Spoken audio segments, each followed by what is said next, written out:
Last fall, the Community Music School of Springfield received a state budget allocation of $50,000 for their adaptive music program, a partnership with the Springfield Public Schools. The program, which serves over 500 students in 14 schools, connects music and special education to enhance and unlock the learning potential for differently abled students, as well as offer professional development training for educators.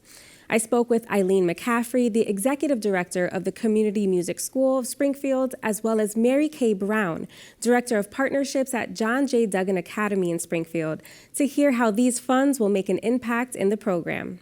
About 9 years ago, we embarked on a project called the Sonido Musica program, which was a partnership that was developed directly with the Springfield Public Schools and the Community Music School to support music education. We are happy to say that we have strings programs and band programs that support the amazing work happening in the Springfield Public Schools, and now we've expanded it to Holyoke.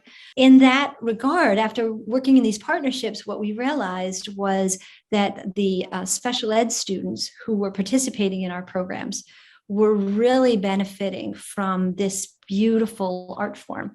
And so we decided to do a deeper dive. And fortunately, we had in our among our faculty, not just music specialists, but also special ed folks. And so we developed a capacity, and we went to a couple of our partner programs, such as Duggan Academy and Mary Kay Brown, and asked if we could pioneer this new project called the Adaptive Music Program.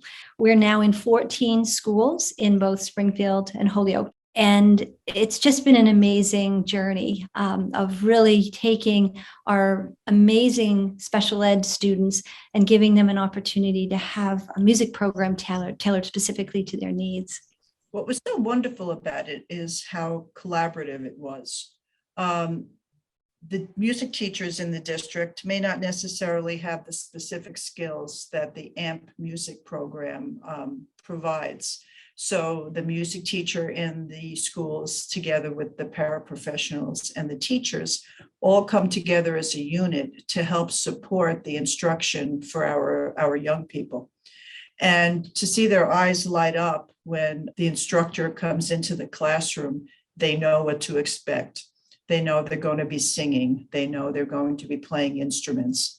They know they're going to be singing about the curriculum because the instructor will figure out what it is that they're doing curricularly in the classroom and turn it into a song that they can then sing through the day when the instructor has moved on to another classroom. And also how going remote, we didn't miss a beat. Mm-hmm. It's a beat. And what was beautiful about it was not only did you have the student in front of you, but you had the whole family, because the parents were there sitting side by side with their children to make sure they were accessing the Zoom, accessing the curriculum, and now they got to sing along with Andy. Let's talk about that a little bit, because I remember when all the students had to go remote in all these districts, I really was thinking about all the students in special education not receiving that hands-on time that they had with instructors and programs. How did you all manage to stay engaged with these special education students through this program? We're fortunate to be part of a national network, and as we talk to folks across the country, we had a pretty unusual experience that we were able to, as Mary Kay said, not miss a beat.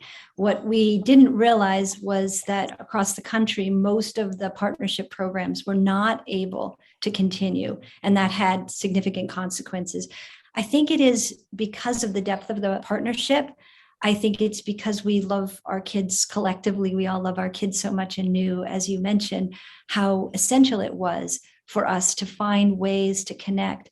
And also just the beautiful power of music, that there's something, they did studies that while people were home, they actually engaged in the arts, all of our families, in their own sort of non-structured way. But we all found, I don't know if your family found that, but when you were home, you really got clear on what the essential ingredients of joy looked like, even while we were all locked down. Absolutely. And so speaking to that and that joy of music, and I witnessed the magic in that joy when I visited community music school in Springfield several years ago for Sonido Música.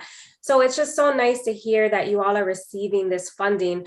With this funding, what impact will that make on this program? So what we've used the money for and what we will continue to use the money for is not only the classroom work that we talked about that Mary Kay is referring to, but we found that creating professional development opportunities, that question you asked about pivoting remotely, that was part of what we were able to use our funding for, was to have have beautiful camera work provided by Focus Springfield and some of the folks from Legacy Sounds. But we're really trying to use the money to increase our own skill building. Frankly, we're doing a lot of important work around creating an equity framework for culturally and historically responsive pedagogy, as well as, frankly, just paying our teaching artists to be able to go and do more sites and provide more services on the ground. Now, Mary Kay, you are on the inside of all this magic happening in this program. Talk to me about what a class looks like in the adaptive music program, and what have been some of your favorite moments and experiences that you have witnessed or teachers have shared with you. I asked the teachers to provide me with some testimonials, and they jumped on it because they feel that the AMP music program really supports what they're doing in the classroom. I'm just going to read a little bit from one of the testimonials because I want to make sure I capture it. Our adaptive music teacher brings with her engaging activities that incorporate movement, rhythm, being conscious of our body and space, which complements elements of teaching that go on in the classroom, such as math, counting beats, recognizing patterns in music, or social skills, being aware of our body and space as we move through the room. These are all skills that our special ed teachers, specifically the autistic classroom teachers, work on with the students every single day. And this is what AMP brings to the classroom. And there are lots of students who are very, very musical. And the adaptive music teacher will pick those students and help them to sort of lead the classroom in song and activities, because they know that those particular students really have a real love and interest in music. As you mentioned, Eileen, you serve over 500 students in 14 different schools, which is amazing. What are the hopes for the future of this program? This is a program that has really, the scale of it could be, replicated much more broadly. We're fortunate we use the funding from the STARS grants from the Mass Cultural Council to support this.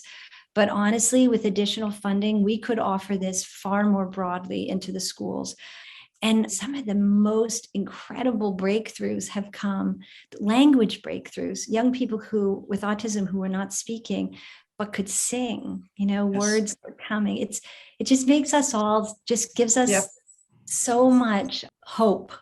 And our hope is that we continue to do the work, that the work becomes even deeper and more embedded in these beautiful partnerships with our schools like Mary Kay, and that we continue to get the type of funding support that allows us to do this work again and again and again, and to be a national model so that other states look and say, boy, what's happening here in Springfield? We could do this as well. And if we can make it accessible in terms of how we're doing this, that would also be a great hope and joy for us, is to see this flourishing across the country, not just in our own community.